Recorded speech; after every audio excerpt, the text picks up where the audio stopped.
All right, guys, welcome back to another episode of 3 Pound Fishing. How are we doing? Today we're going to be talking about advanced techniques on LiveScope, reading your LiveScope, fish behaviors, what's telling me whether or not a fish is going to bite, when it's not going to bite. Little bitty advanced techniques that are going to make you a better LiveScope reader, no doubt about it. So throughout this episode, we're going to put fish in the boat, and then I'm going to rip through about 4 or 5 or maybe more items that are going to kind of help you read that LiveScope and what you can do. A little bit above the basic is what we're kind of calling it. So advanced techniques on LiveScope. Let's do it. We're gonna hit the water. It's a overcast day. Check it out, guys. Overcast day. Crazy, nice and cool. I even got the stocking hat on. Let's do this.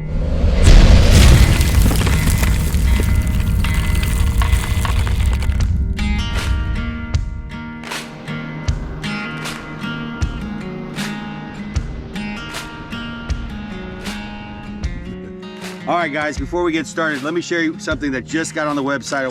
Very excited about it. Everybody's been asking about them. The Savage is out, right? That's brand new, but we now have the new midsections that have the eyelets that have a opening, so they're side accessible eyelets. That means with the Savage now, that's our 13-foot scoping rod that can be changed into a 15, 16, or 18. You can add these midsections instead. You don't even have to cut your line. So absolutely on the go, you can get these midsections. Individually, you can buy it separately. You can buy the scoping rod with just these inserts instead of the standard eyelet. Completely up to you. So now available at the Savage, you guys have a choice between these new eyelets or the standard eyelets. Just want to throw that out there, let you know. If you like it, great. If not, get the standard eyelets. But the Savage is available, brand new, counterweight system, the whole 9 yards. We're very excited about it. So there you go. We're gonna put fish in the boat, guys. Advanced techniques on LiveScope. Let's do it.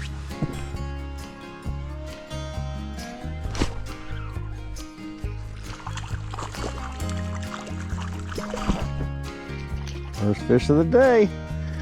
Little guy, but we're gonna give him back to the fish gods as we always do. Nice fish. He going back. How about that picture, guys? Have you guys checked out the LiveScope setting videos I have been putting out? You guys would absolutely love it. Guys, I got you on mid hookup. I finally got us a good fish here. Oh yeah, there it is. All right, guys, that's a good slab. That's a really good slab. There it is. Now let's talk about advanced LiveScope techniques. Let's identify some fish on this screen real quick for you. We're gonna let him go. Great fish. So let's look at a pile, and we're going to identify bluegill, potentially bass, and crappie. This pile has it all. And this is something that you're going to learn over time. It's certainly just continuously seeing it, but crappie tend to sit still pretty consistently. We look for bowling balls, we look for bulbs, we look for heartbeats. A heartbeat would be a fish that just seems to have a heartbeat to it. Reality, that's just kind of their gills just going back and forth. But crappie tend to stay still. They tend to adhere to structure. And who hangs around with the crappie all the time? It's typically bluegill, right? So let's find some bluegill right here. The neat thing about bluegill is they typically are on top of the structure. They typically are flickering. So you're always looking for flickering fish. And that tells me most likely they are bluegill. These guys here, and now it could be a small crappie, but reality is, I think more times than not, we have a lot of bluegill that are just kind of flickering. And they're not adhering to the structure, they're kind of up and around the structure. That's not maybe the best example right there, but we'll find you one here shortly. So right here, again, a lot of little stuff right here. I call that trash fish. Looking for solid marks. Now this guy might be a small crappie here, but a lot of the flickering fish are going to be bluegill. And bass are snaky. That's how I describe them all the time. They're up and down in the water column. They come in, they go out. It's not to say they can't sit still. There's no doubt they can, but more times than not, they are snaky. Up and down in the water column, moving through the column. So when I'm evaluating a structure with LiveScope, I'm always looking at the amount of flickering fish, bluegill, or crappie. I prefer to fish piles that are mostly crappie. I'm not having to distinguish between the two. One's not taking the minnow for fishing with minnow, for example. So a lot of great crappie piles are just loaded with bowling balls on the structure. So call that a plum tree. There's a lot of things that we call it when you see a structure that is just made up of crappie, and that's how you would identify it on your LiveScope.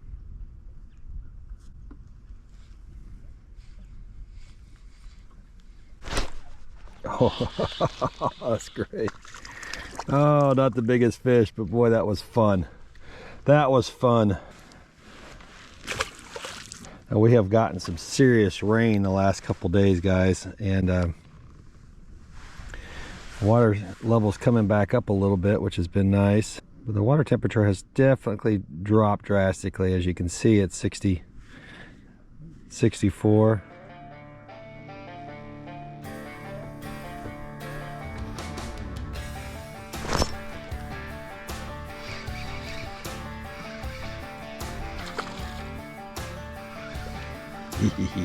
Good fish.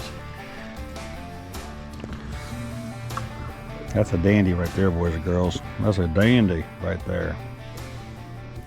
Man. Don't forget, guys, we have probably the largest selection of hair jigs on the web at 3poundfishing.com. You need to check them out. Great deals too. Don't have to spend a ton of money on hair jigs now. They get it done like that right there. All right, guys, another tip on LiveScope. Let me get you straightened up there. All right, another tip on LiveScope, advanced tip, is that learning about the position of the crappie when they're about to eat. A crappie, if my hand was the crappie, okay, it's moving around, right? If your crappie is going up like this, that is an eating position. So my goal as an angler is always to try to get them in that eating position. If I see a fish that's like this and it's just following it, more times than not, I'm talking 90% of the time, it's not going to eat it. Not saying it won't, but more times than not, I'll lose interest on that fish that's trailing it like this way before I would lose interest on a fish that's skirting the bottom and trying to bring its tail down so it can eat upwards. In fact, so a big part of, accelerating up is trying to get that fish up into that position is real important. So definitely a good advice to me is when I'm looking at a pile full of fish and I've got a guy trailing, I kind of lose interest in that fish pretty quickly. And now I'm looking at fish that are below it and in front of it, so I can pick out that fish to zone in at rather than wasting my time with this guy that's just traveling horizontal. He's just checking it out. It's really hard to get that guy to go into that position if he's just following it. Again, I want that fish to see it and drop his tail and want to come up at it. And I'm doing everything I can, whether it's speeding it up, bringing it up. I'm trying to get him into that position because that is an eating position. And you can see all of that on LiveScope. There, he's getting in position. He sees it, and I'm moving slow with him. And sometimes I will drop it to him, and we got him. Just to make him take the bite. That is a dinky fish, good Lord. But we played him like a fiddle. Playing him nice and slow.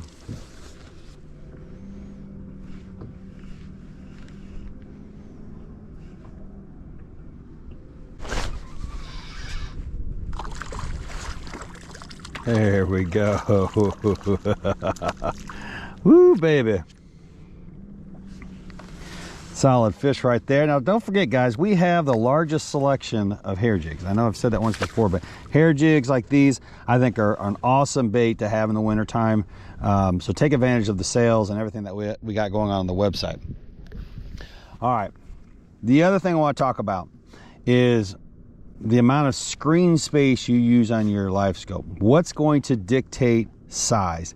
Depth is going to dictate size of fish on your screen more than anything. This right here is going to identify how big your fish. Can you see your bait? I get the number one thing that people talk about to me is I can't see my bait on LiveScope.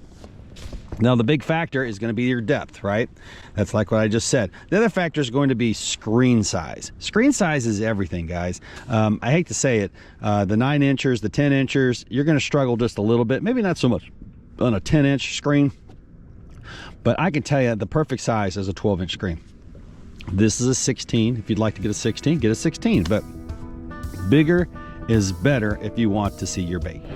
Now guys, in terms of monitor positioning, another advanced thing I think people should know is we want it to be as efficient as possible. I want this monitor to be within touching range. If it's all the way down to your feet, I can't emphasize enough that is time, that is energy that you will be wasting reaching for your monitor.